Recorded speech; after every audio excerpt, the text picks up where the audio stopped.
10th class, as you know, we already discussed the whole lesson number 1, the Hazrat Muhammad sallallahu alaihi wasallam and embodiment of justice. तो dear students, आज जो है हम उसकी exercise की तरफ move करने जा रहे हैं। तो इस एक्सरसाइज में जो सबसे पहले जो आपका मरूजी सेक्शन है यानी कि एमसीक्यू सेक्शन है, उसमें आपको मैंने बताया था आपको सिनोनिम से रिलेटेड आपको क्वेश्चन आएगा।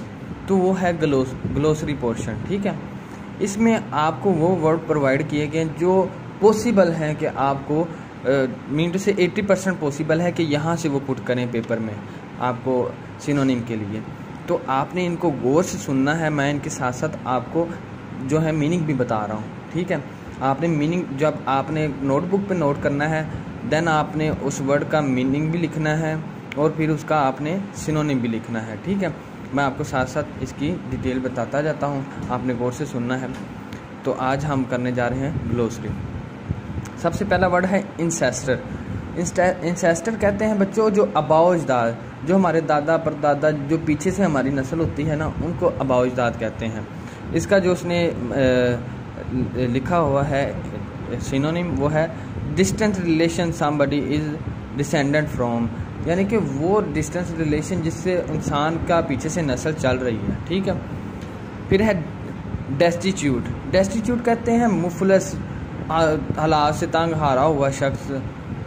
तो इसका जो है आपके पास मीनिंग क्या आएगा, विद नो मनी और पोजेशंस। ठीक है, इक्विटेबल जो है वो इक्विटेबल आपको पता है कि उसका मतलब है मुनसिफाना, इंसाफ के साथ जिसे कहते हैं। फेयर का मतलब भी वही होता है कि अदल तरीके से, इंसाफ के तरीके से।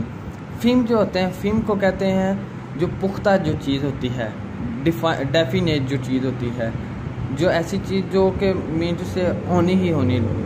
ठीक है, फो कहते हैं दुश्मन को। ठीक है, और इसका जो सिनोनिम है जाहिर सी बात है एनिमी है।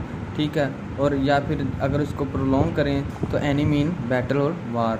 ठीक है, जंग या फिर लड़ाई में जो हमारा दुश्मन होता है उसको फो कहते हैं। इंटरसीड का मतलब होता है किसी मामले में दखल अंदाजी करना है। ठीक है, लेकिन अगर इसका दूसरा मतलब देखें तो सिफारिश करना है। ठीक है, तो to speak in support of somebody involve in a dispute, यानी कि किसी ऐसे बंदे के बारे में बोलना जो ऑलरेडी किसी लड़ाई में है, उसके हक में बोलना। ठीक है, तो मैग्नीट्यूड का जो असल मतलब है वो साइज से रिलेटेड है, और इसका दूसरा जो मतलब है वो इम्पोर्टेंस है किसी चीज़ की। ठीक है, और यहाँ पे जो है हमने जाहिर सी बात है मैग्नीट्यूड को पढ़ा था इम्पोर्टेंस के हवाले से, साइज़ के हवाले से नहीं पढ़ा। तो यहाँ पे इसका सिनोनिम बनेगा इम्पोर्टेंस और इफ़ेक्ट। ओ का मतलब होता है किसी चीज़ से उधार लेना या किसी चीज़ की जो ऐसी जिसके हम कर्जदार हों। तो हम किसके कर्जदार हैं, हुज़ूर सल्लल्लाहु अलैहि वसल्लम के। तो या फिर हम उनके मरहूने मिन्नत हैं, इसका भी मतलब वही है। Have to give someone amount of money, ये इसका जो लिटरल मीनिंग है वो बताया गया इधर।